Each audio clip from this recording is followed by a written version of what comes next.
Good morning, friends. It is Saturday, and really, let's just talk straight away about what we're reading this weekend, because it's really only one book, and it's going to be Empire of the Vampire by J. Kristoff. Y'all, I have been waiting so freaking long for this book. We got in last night kind of late. We went to go see Cat Williams, the comedian, and let me just say, we won tickets from my company. They have like a really awesome premium like seating box type thing at the arena. So it was pretty well socially distanced. Everyone was required to wear a mask, and it was a great time, but we got in really late and I read exactly the first page. And then I could no longer intake any more information into my brain. I had to go to sleep. So this is what this weekend will be consisting of: vampires via J. Kristoff. Now, I'll be honest, I don't really know much about what's happening in this book. When I heard about J. Kristoff coming out with a new book and it was going to be about vampires, I basically just blacked out. I already pre-ordered it. I have another like edition coming on the way, and I'm considering a third edition. The thing is, if you don't know J. Kristoff, he is pretty much famous for the Nevernight series, and the Nevernight series, the trilogy, is hands down one of my favorite books of all time. It's basically life-changing. I've never read such a like completely amazing series other than like Harry Potter. So it was really a no-brainer when he announced that he was getting a new book that I would be ordering it and reading it. So let me tell you a little bit about what's going on in this book. So I'll just read the inside flap. From the holy cup comes holy light. The faithful hand sets world aright. And in the seven martyrs' sight, mere man shall end this endless night. It has been 27 long years since the last sunrise. For nearly 3 decades, vampires have waged war against humanity, building their eternal empire even as they tear down our own. Now only a few tiny sparks of light endure in the sea of darkness. Gabriel de Leon is a silver saint, a member of a holy brotherhood dedicated to defending the realm and church from the creatures of the night. But even the Silver Order could not stem the tide once daylight failed us. And now only Gabriel remains. Imprisoned by the very monsters he vowed to destroy, the last Silver Saint is forced to tell his story. A story of legendary battles and forbidden love, and of faith lost and friendship won, and of the war of the blood and the forever king, and the quest for humanity's last remaining hope, the Holy Grail. It sounds so good. So I am going to drink my coffee in this. Oh my God, guys. Do you have any Ray Dunn mugs? This is one of my first that I have gotten, and it's ginormous. It is like the size of 2 regular mugs. And I can never drink this whole cup if it's full. Anyway, I'm gonna drink my coffee. I'm gonna read, and I'll check in with you in a little bit. All right, friends, so I'm actually in my car. I have to go get my hair cut.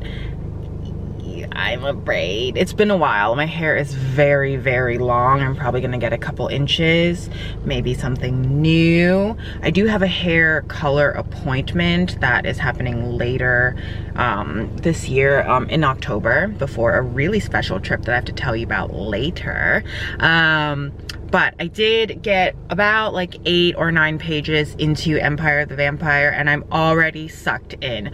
J. Kristoff's writing is so lyrical and so dark and haunting and beautiful, and it's very much, you know, consistent with the Nevernight series in the sense of how he like structures his analogies and metaphors and just really brings you to be present in the story that he's telling. So I'm really loving it so far, but I'm gonna check in with you in a little while when my hair is all freshly cut. I'm real pleased. I got quite a bit of weight off, probably like 2 or 3 inches, probably closer to 3 inches. Sorry about the camera. I keep moving it back and forth because I'm admiring myself. I'm just really pleased. I went in there kind of nervous, and it turned out really well. Yeah, and then next month I have a color appointment. so that I can get all this like mess figured out. But yeah, I'm really excited. I think it looks really, really good. Yeah, now we're gonna go home and we're going to go read some more. All right, friends, I wanted to check in. I've got my third cup of coffee for the morning. I guess it's almost afternoon. It's like 11:45. But yeah, I have broken the 50-page mark of Empire of the Vampire, and it's so good, y'all. I don't know how to explain it. It has a very like luscious and almost melodramatic tone to it. I don't know if you guys have ever seen the movie Van Helsing. It came out in like the early 2000s and it was with Hugh Jackman and Kate Beckinsale. If you have not seen it, it's worth watching. I will say that it does have a certain level of corniness that I think can only be appreciated in a nostalgic way if you had seen it when it came out. I love it, one of my favorite movies. I don't know that it necessarily holds up, but I love it. So if you've seen that movie, Van Helsing, and then you sort of like cross it with the Castlevania animated series on Netflix, that is the tone. It's like this like pseudo-European atmosphere where I think, so they have French words in it, like oui. They say oui a lot, like yes. And then they talk about cities and they describe like these towns and villages that are very like almost Baroque, Renaissance era European. And it does seem to be like pseudo-French. And the main character himself, Gabriel, is from a place called Nordland, and he describes himself as a Nordic or Nordish, something like that. And it's super interesting because it's very obviously modeled after a European culture, but it's not. It's definitely Jay Kristoff's made up own world, and I'm loving it because he does this often. He did that with Nevernight, where he like takes heavy inspiration from real life cultures and sort of transposes it onto a fantasy setting. And I think it almost helps the average reader sort of settle themselves into the setting a little easier, especially if you're not good with fantasy. I've heard before a critique of fantasy is that it's hard for people to settle into the world and really like make sense of the world building. And I think Jay Kristoff really helps his readers of all walks of life, you know, get into the setting that he has created. The main character is very interesting. He's very dark and broody, and he is now just sort of describing where he's coming from. So the way the book is set up is that he is currently in prison. He's in prison and by vampires, and they have ordered him to tell them his life story, how he became a silver saint, which I'm really not necessarily sure what a silver saint is yet because it's so early in the book, but it does seem like it's a holy order of vampire hunters, and a very badass kind of order. Yeah, it's really interesting. There is like just like this very appropriate touch of melodrama that I really love in these like dark sort of Renaissance type vampire hunter tales.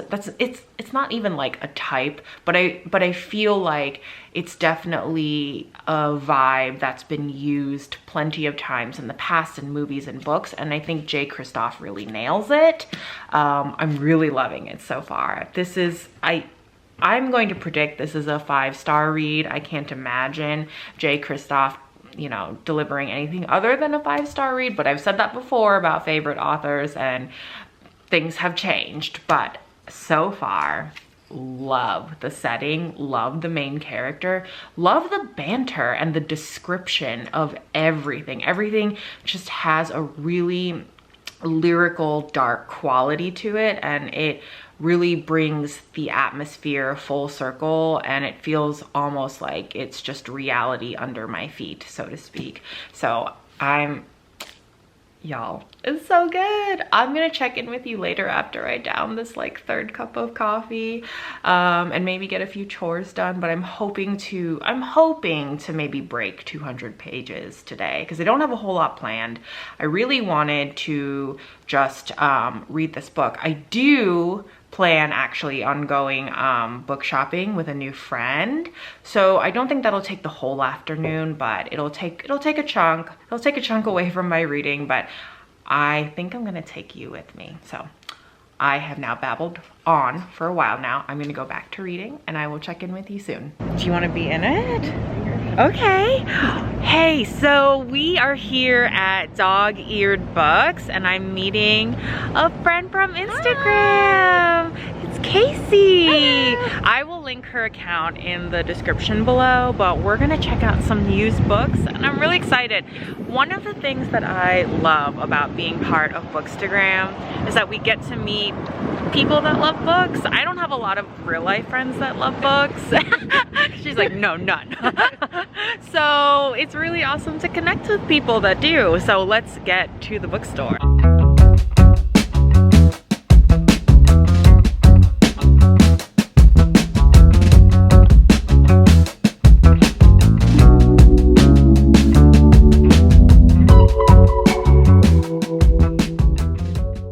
We are currently here at Barnes & Noble's and I cannot tell you the last time I was at Barnes & Noble's.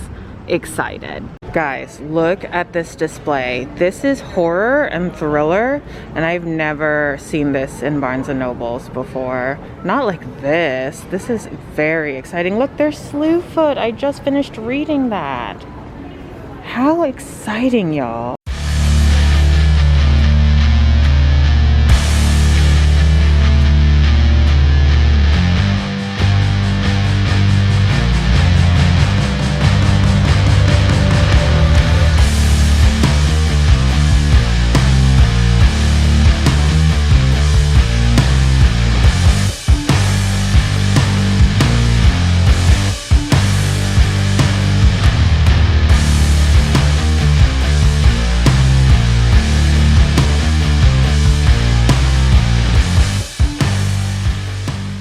Okay, I'm back in my car, obviously. I'm very moist and glistening right now because it was very hot in Barnes & Noble. Their air conditioning was broken and I really thought it was just like the coffee that I had drank and I was like overly caffeinated and just like also heating up my body through caffeine. But no, their air conditioning was actually broken, which is why I'm sweaty. So excuse me for how unattractive this is, but I got a ridiculous amount of books. Like the amount of books that I have bought this past week is sort of ridiculous and I am now on a book buying ban because we do not need any more books in my possession. I will film a separate book haul, but I will show you some of my the books that I'm most excited about. So I'll probably pick like 2 to tell you about here because I'm really pumped about them. But the others I will film a separate book haul video. But yeah, I'm really exhausted and hungry and overly jittery because of the caffeine. I only had half of my coffee and my blood pressure just like skyrocketed. But it was super freaking nice to meet Casey. She is beyond wonderful and I'm really excited to have a new bookish friend. Those are in short supply, at least in terms of being like physically near. There are a lot of people on Instagram that I really enjoy conversing with and connecting with about books, but I don't have a lot of physically near book friends. She will probably be my second one. But yeah, I'm really pumped. Now I'm gonna go home because it's getting kind of late. It's like 6 o'clock and I need to figure out what is happening for dinner. And then we're gonna read a lot because I'm really caffeinated and probably can't go to sleep tonight. Dear friends, I am home and I, as you can see, have brought my book loot with me. I am now officially on a self-imposed book buying ban, but that's okay because now I have plenty to read. Not that I didn't already have plenty to read, but I have plenty to read. So I haven't been able to read any of Empire of the Vampire. I'm hoping to spend the rest of the night later tonight to read. I'm hoping I can at least get to the 100-page mark, if not 120-page mark. That's my stretch goal because it's already like 7 o'clock. As I mentioned in the car, I'm going to film an additional, like a, you know, completely separate book haul video because there's quite a bit. I got about 7 books from the used bookstore, Dog-Eared Books, if you're in North Carolina, super cool place. And then I probably got the same amount at Barnes & Noble. So let me just show you 2 that I'm very excited for. Okay, the 2 that I have decided I would like to share with you. Oh my God, look at this horrendous sticker. What blasphemous heathen puts a sticker like that on the front of a book? Look at this. Oh look God. At that. Let's slide him. He said, let's slide him.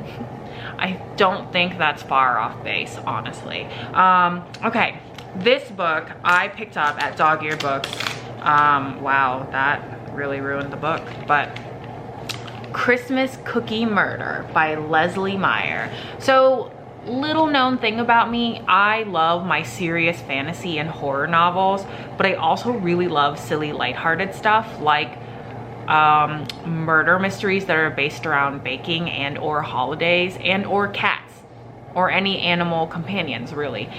So this one is basically about, let's see, petty rivalries and feuds that have long been simmering finally come to a boil, leaving a bad taste in the mouths of many guests, including Lee Cummings, who accuses Tucker Whitney of stealing her recipe for low-fat, sugar-free cookies. But the icing on the cake is when Tucker is found strangled in her apartment the following morning.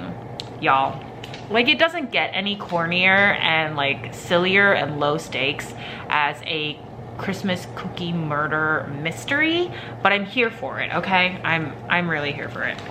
Now, one of the books that I got from Barnes & Noble is this book, Half Sick of Shadows by Laura Sebastian. Y'all, I picked this up because there was a little like sign from the Barnes & Noble's book staff below it, and it's basically a King Arthur like spin-off slash retelling, and I'll read it to you. Everyone knows the legend of Arthur destined to be a king, of the beautiful Guinevere who will betray him with his most loyal knight Lancelot, of the bitter sorceress Morgana who will turn against them all. But Elaine alone carries the burden of knowing what is to come, for Elaine of Shalott is cursed to see the future. On the mystical Isle of Avalon, Elaine runs free and learns of the ancient prophecies surrounding her and her friends, countless possibilities, almost all of them tragic. When their future comes to claim them, Elaine, Guinevere, Lancelot, and Morgana accompany Arthur to take his throne in stifling Camelot, where magic is outlawed, the rules of society chain them, and enemies are everywhere. Yet the most dangerous threats may come from within their circle. As visions are fulfilled and an inevitable fate closes in, Elaine must decide how far will she go to change destiny, and what is she willing to do what is she willing to sacrifice along the way. Y'all, another thing to know about me, I am nuts. I am cuckoo for Cocoa Puffs over King Arthur and associated retellings and spin-offs. And I remember reading about Elaine as a, you know, legendary character in the King Arthur legends when I read Mists of Avalon by Marion Zimmer Bradley. That's just my dogs making all that noise, so just so you know. But I think this sounds beautiful. This cover looks really beautiful. Excuse me and my stumbling words because I'm very caffeinated and excited about these books. But yeah, those are the 2 that I wanted to let you know that I'm very excited about. And you will just have to see the rest in an upcoming book haul video. We are going to make mashed potatoes and a vegetarian chicken patty and gravy and corn for dinner. And I'm very excited. So we're gonna get going on that, and I'll show you what it looks like in a little bit. Okay, here's dinner. We've got some mushroom gravy, some mashed potatoes, gravy all over my fingers, but that's fine, that's normal. And we've got some veggie chicken patty here and some buttery sweet corn. This is so tasty. We don't make meals like this all that often, but when we do, we throw down. Very excited. Hi dear friends. So it is Sunday. It is probably 11 a.m. We did have an early start to the morning. We got up, got coffee, and then walked our dogs at a really lovely park nearby. With that being said, I haven't read a whole lot just yet. Last night I was pretty exhausted from just book shopping and then like making dinner afterwards. Once I finished eating all that delicious food, it was just, I was done for. I tried reading like maybe a couple pages and then it was just time for me to go to bed, honestly. So last night it probably stopped around like page 80-ish, which is a little disappointing considering like the goal and the stretch goal I had for myself at the beginning of the night. But I am now past the 100-page mark, close to 109, 110. So I've basically read 30 pages, which is making pretty good headway considering all the things I had to do this morning.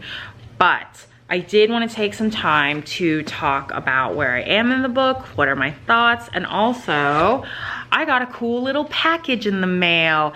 Yeah, I'm at the point now where like I'm not entirely sure what I order in terms of books, so that's a little embarrassing sometimes when I open up the mailbox and I'm like, oh, what package is this? But yeah, let me see. How do I balance you? Okay, the camera's just on my lap, so I'm sorry for any excess like wiggling. But it is the Waterstones edition of Empire of the Vampire. It is gorgeous. And this too is also signed. Oh yeah, there's like a couple different like things that are just a smidge different from the US version. So I'm gonna put that down. And let me tell you where I am in the book. So like I said, I'm only a couple pages past the 100-page mark, but I'm loving it. The world, like I mentioned before, is very immersive. Jay Kristoff does his world building very well.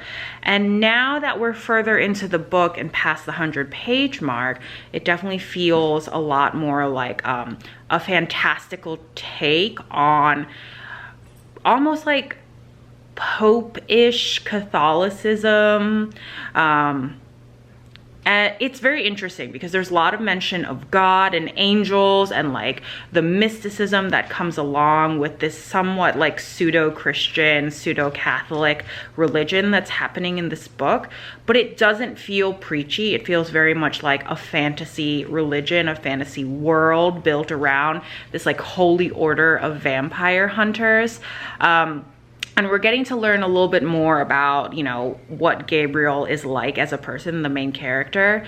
And, you know, it's very much that stereotypical, you know, he's brought to the Holy Order after he's taken from his home.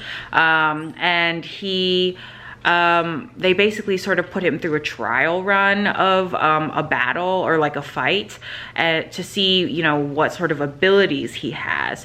So the main character is sort of a half-blood, so to speak. He's half vampire, half human, and he has special abilities because of that sort of dichotomy in his blood.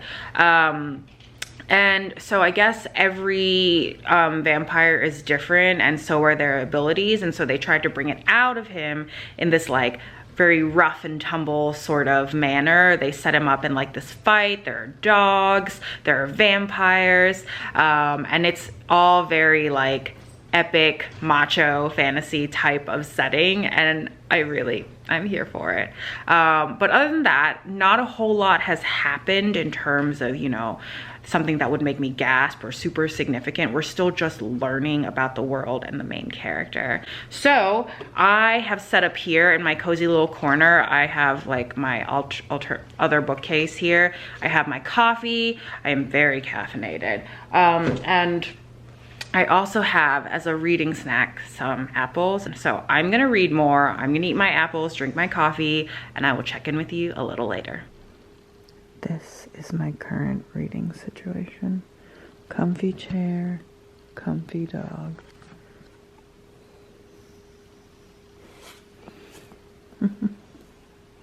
She's the best. This is our Riley girl. So, as you can tell, I have not left this chair, this spot, but I have broken the 200-page mark on Empire of the Vampire, and I've got to say, I continue to be impressed with this book. It is staying true to how phenomenal a writer Jay Kristoff is. I did forget to mention in the last couple of times I've checked in with you that, oh, I think my dog is trying to move,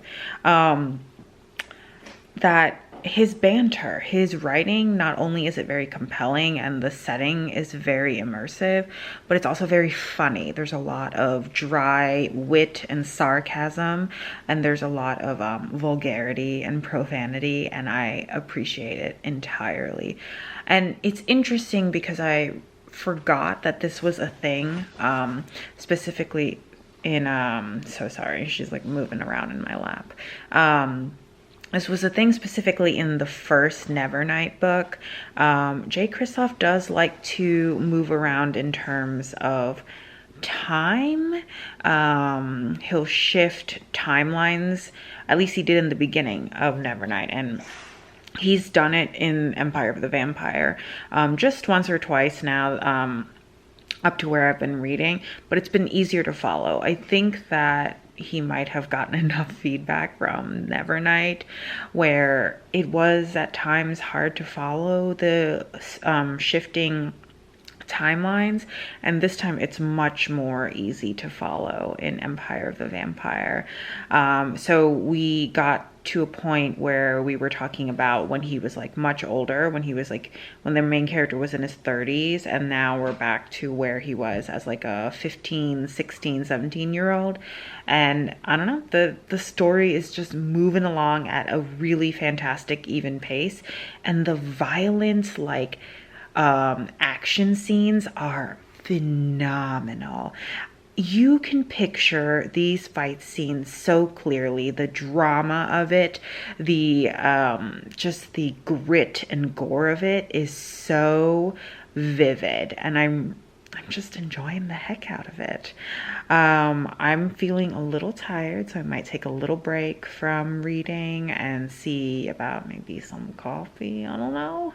It's already like 2 o'clock. Probably a terrible idea, but kind of want some. So, yeah. Okay, in an attempt to wake up, I have made a snack because I'm feeling a little snackish. So I made some popcorn, and I forgot that I got apple cider recently. Y'all, I love apple cider. And this is probably an unpopular opinion, but I prefer cold apple cider as opposed to hot. I personally think hot, weird, spiced apple cider is just not my jam and mildly bleh. So cold it is. Also, look how cute my cup is. This is for wine, but it says sip, sip, hooray. So I'm gonna chow down and drink some apple cider, and we're gonna read some more.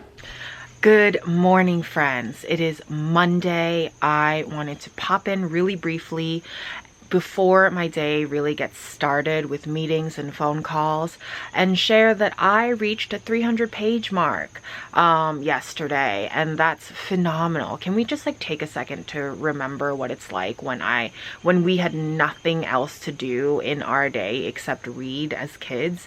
It's been a long time since I've read, or rather, it's been a long time since I've spent the majority of the day in a chair reading. I'm usually just too busy for that, so I try to steal away moments of reading when I can. And being able to devote like 90% of my day to reading yesterday is really just kind of mind-blowing, honestly. My schedule almost never allows that, and it was absolutely beautiful, and I feel really rested. I look a bit of a mess right now because I had a morning run this morning. I listened to more of A Darker Shade of Magic, and I have graduated from 1 times speed to 1.2 times speed, so big moves happening here. I don't know what to tell you more about when it comes to Empire of the Vampire because I don't want to give you spoilers. But all I can say right now is that even when I feel like I'm getting a little fatigued from reading, Jay Kristoff just pulls me right back in with all of his super awesome plot devices and pacing, and it's just phenomenal. I am going to attempt to start another book. Yes, this is not normal for me. I'm very bad at reading multiple books at one time, unless it's just an audiobook and a physical book. But I'm putting this in the mix. The Last House on Needless Street by Katrina Ward, because it is a book that was sent to me by Tor Nightfire to review, and I want to do my due diligence, and review it. And it's hard to say what this book is actually about, but it's basically about this strange family, and they have like this area of woods behind their house, and there are some dark secrets buried in that woods. Buried. How do you say that word? I've struggled with that all my life. My parents are first-generation immigrants from the Philippines, and we've been here most of my life, but I still struggle with some pronunciations of certain words like buried or buried. Anyway, this is a horror. There is a cat involved, hence the cover. Yeah, we'll see how it goes. But I do need to read this. The publication day for this book is coming out this week, and I just want to at least get a head start. But yeah, that's what's going to be the lineup for today, and I will check in with you later when I have a little bit of a break and have read more things. Okay, this is my current Monday lunch situation. A very simple green salad with some dressing, and then a nice hot patty melt made from Impossible burger meat, and Last House on Needless Street by Katrina Ward. Starting this, I'm only about 5 pages in, but the writing is very interesting. It's already very eerie and suspenseful, and maybe some emails. But yep, we're gonna do this for lunch. Yum. Friends, it is after work Wednesday, and I am close to breaking the 500-page mark of Empire of the Vampire, and I just came in real quick to check in with you and let you know that there are proper spicy bits in this book, and it's few and far between, but it is very satisfying. I just love J. Kristoff. Thank you, J. Kristoff, for including those bits, because we all need a little spice in our lives. I will be back a little later when I've read more, but I had to share that with you. So if you're into spice, there's a little bit in here. Hi friends, it is Thursday. It is about 12:30, and I took the afternoon off to do what, you might ask? Something glamorous, something exciting, something controversial? No, I just took the afternoon off to finish my book. Finish Empire of the Vampire. Y'all, I'm very excited. I don't take days off just to read very often. Normally I take days off, you know, for all the normal reasons, but it's never really struck me to take an entire afternoon off, entire day off just to read. So I'm going to be heading into my cute little downtown area, and I'm gonna camp my little butt in one of the cute coffee shops, and we're just gonna hang out. I probably shouldn't ingest any more caffeine, but I think I'm going to. I'm going there with intent to just get out of my element from my house and not be distracted and really sit and read and be almost studious about it, because I am about 200 pages away from the end of Empire of the Vampire, and I feel like I can handle that in the next 3.5 hours. I'm hoping. If not, I will definitely finish it today in general, and hopefully I'll be able to give you the summation of all my thoughts. So, let's go. This is a good a day as any to start the rebuilding of life. The roads that lay open are many when the old one's gone under the knife. And I can feel the sun on my skin, beginning to thaw from within.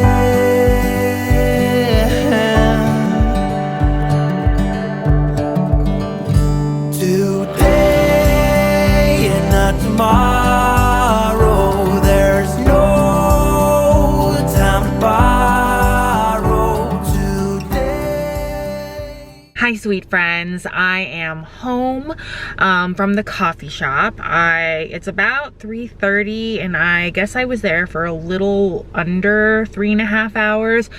I still have like less than 50 pages left of Empire of the Vampire, and things are just popping off, like not only in terms of, you know, what's actually happening in the plot, but also character revelations and like reunions and stuff like that. I will say that Jay Kristoff, I've noticed between Nevernight and Empire of the Vampire, he seems to enjoy sort of setting up his series from the very beginning of them. So when you start Empire of the Vampire, you sort of get an inkling of how it's going to end, and that's kind of, well, that's exactly the same thing that happens in Nevernight.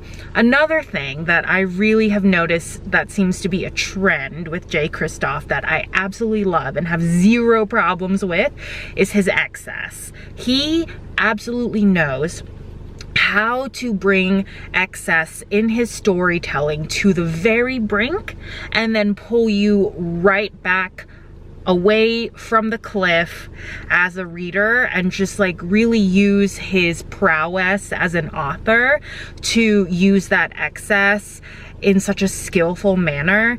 I don't know how to explain this to you without, you know, giving anything important away, but basically there are moments where, like, you know, the dialogue can be excessive, the banter, the depictions of gore, and, you know, the lyricism of his writing, but everything that he does is purposeful and the storytelling is just so richly done.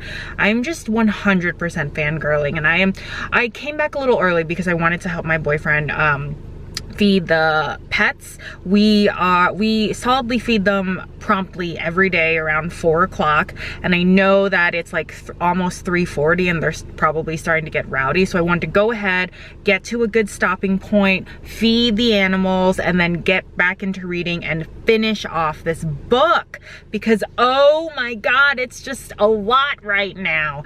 But let me go, say hello to my boyfriend, feed the animals, and then read some more because things are popping off. Wow, y'all, I did it. I finished Empire of the Vampire. It was amazing. It was perhaps